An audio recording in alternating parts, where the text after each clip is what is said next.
What's going on, guys? Matt here, MF Gamer Guy. Today we're going to play the Stanley Parable, which is kind of I want to say it's kind of like a breaking the fourth wall type game. You're obviously playing a character, and it's pretty much a narrator who narrates everything he does. Um, it's kind of a strange game, but I've always wanted to play it, so I'm going to. I'm pretty much going to be quiet the entire game. We'll get subtitles going so you can hear it. And yeah, I'll talk to you at the end.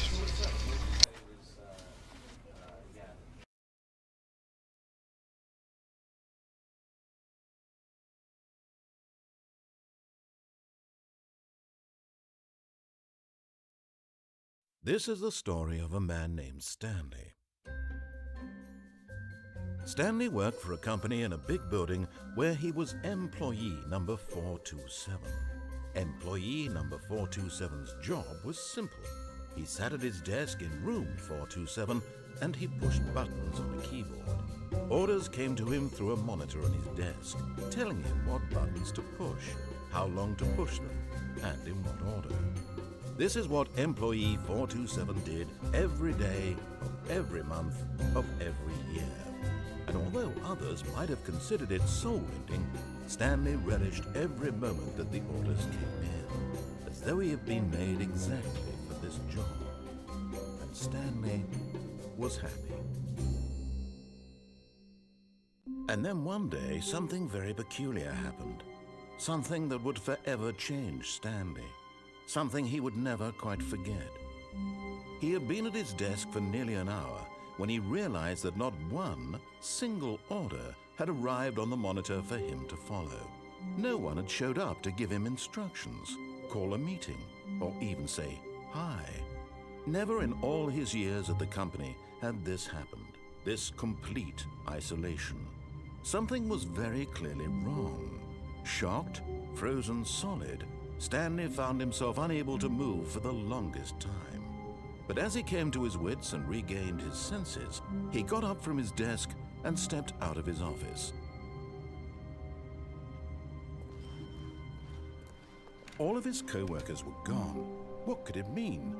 Stanley decided to go to the meeting room. Perhaps he had simply missed a memo.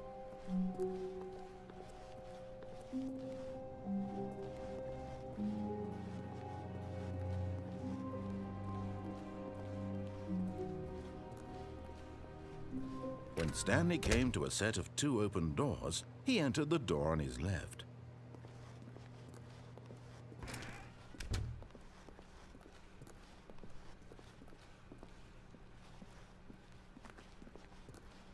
Yet there was not a single person here either. Feeling a wave of disbelief, Stanley decided to go up to his boss's office, hoping he might find an answer there.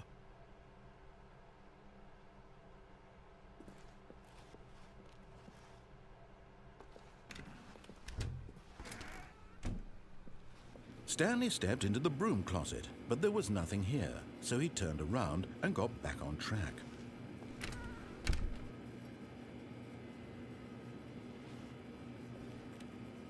There was nothing here. No choice to make, no path to follow, just an empty broom closet. No reason to still be here.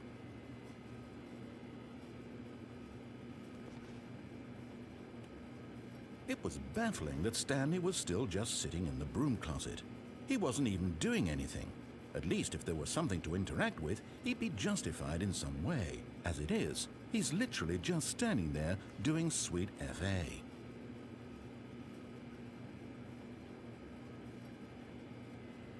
Are you really still in the broom closet? Standing around doing nothing? Why? Please offer me some explanation here. I'm genuinely confused.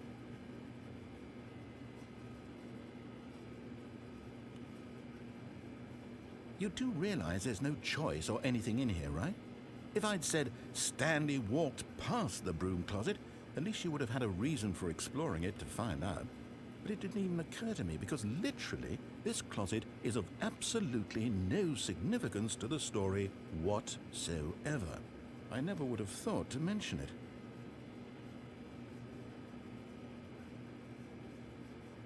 Maybe to you this is somehow its own branching path.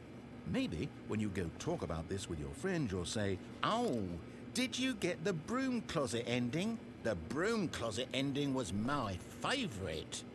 I hope your friends find this concerning.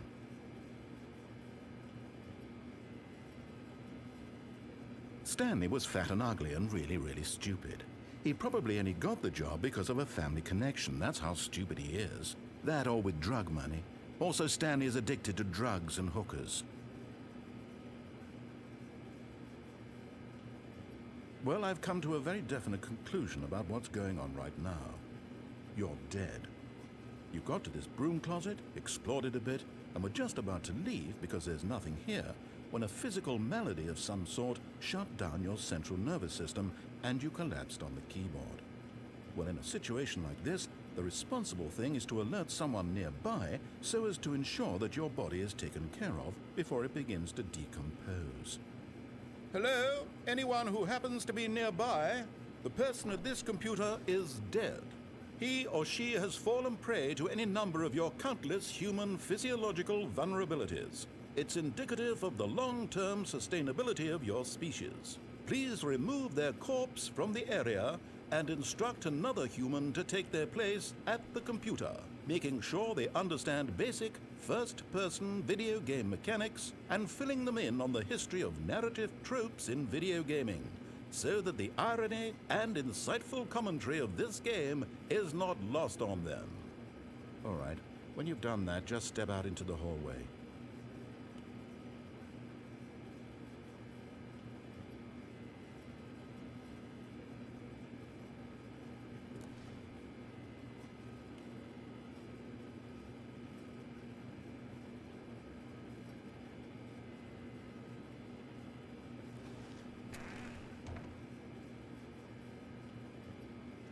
Ah, second player. It's good to have you on board. I guarantee, coming to a staircase, Stanley walked upstairs to his boss's office.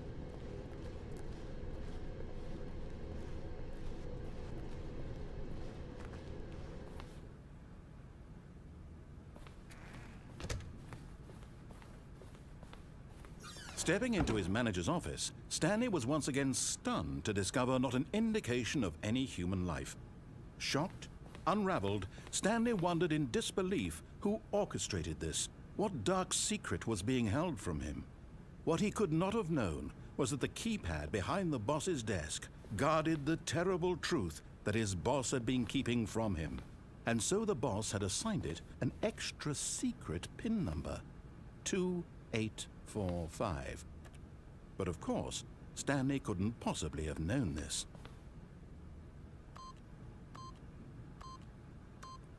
Yet incredibly, by simply pushing random buttons on the keypad, Stanley happened to input the correct code by sheer luck.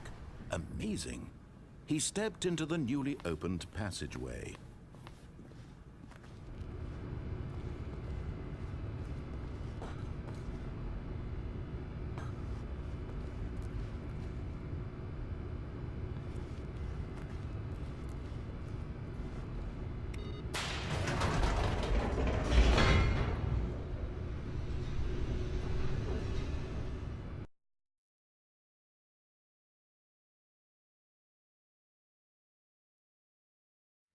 Descending deeper into the building, Stanley realized he felt a bit peculiar.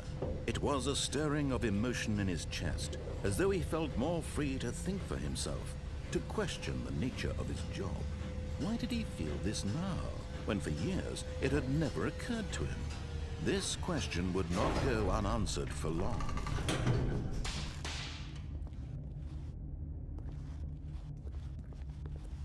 Stanley walked straight ahead through the large door that read Mind Control Facility.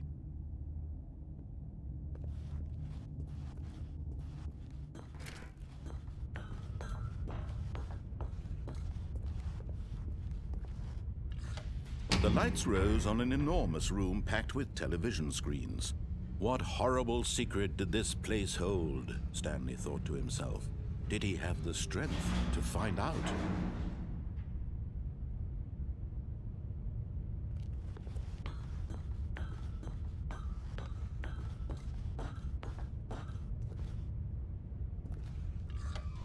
Now the monitors jumped to life, their true nature revealed. Each bore the number of an employee in the building, Stanley's co-workers. The lives of so many individuals reduced to images on a screen, and Stanley, one of them, eternally monitored in this place where freedom meant nothing.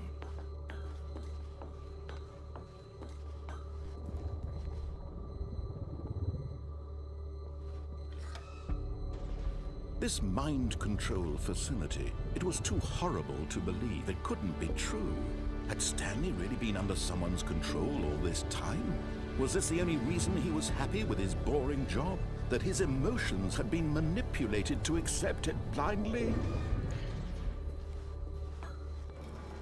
No, he refused to believe it. He couldn't accept it. His own life in someone else's control? Never! It was unthinkable, wasn't it? Was it even possible? Had he truly spent his entire life utterly blind to the world?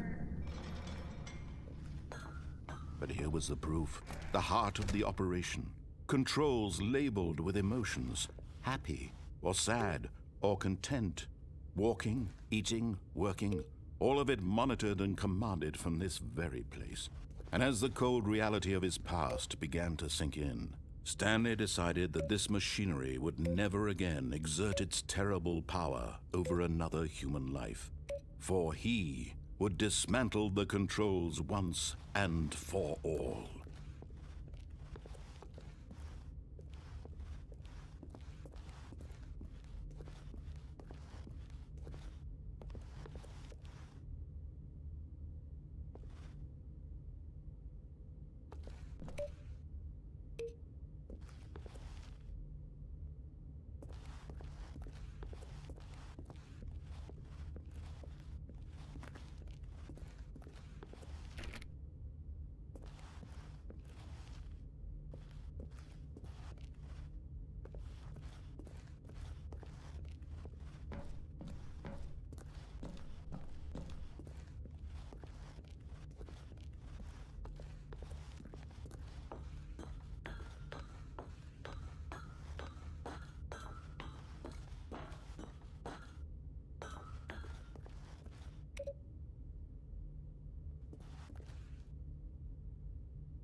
And when at last he found the source of the room's power, he knew it was his duty, his obligation, to put an end to this horrible place and to everything it stood for.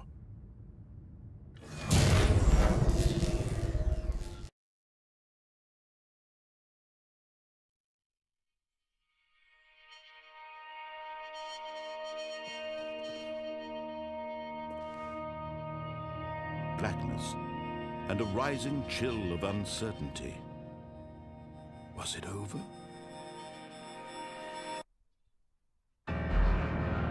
Yes! He had won!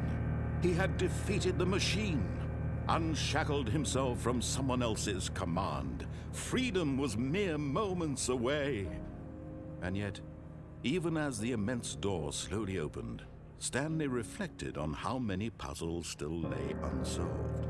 Where had his co-workers gone? How had he been freed from the machine's grasp? What other mysteries did this strange building hold? But as sunlight streamed into the chamber, he realized none of this mattered to him, for it was not knowledge or even power that he had been seeking, but happiness. Perhaps his goal had not been to understand, but to let go. No longer would anyone tell him where to go, what to do, or how to feel. Whatever life he lives, it will be his. And that was all he needed to know. It was perhaps the only thing worth knowing. Stanley stepped through the open door.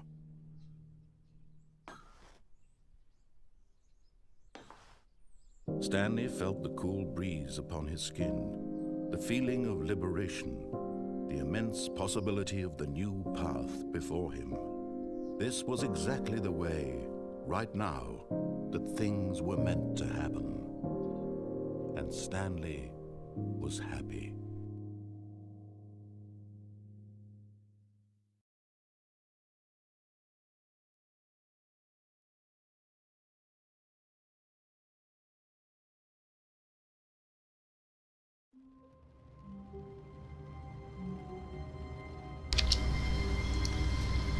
Okay guys, I'm going to stop right there. That was pretty much just going through the game, straightforward, doing exactly what the narrator tells you. There are several endings to this game. I'll try to do as much as I can. I might have to look up, see how many there are exactly. I know there's several, but we'll do those in another video. Make sure you leave a like on this video, comment, subscribe if you haven't already, check out my other videos. I've done a couple more gaming videos, some pop videos, a bunch of other stuff. Check out everything, keep an eye out for the next video. Probably do some more Stanley Parable. Plus we got some other games we're going to record, so just keep an eye out for that, and we'll see you next time, guys.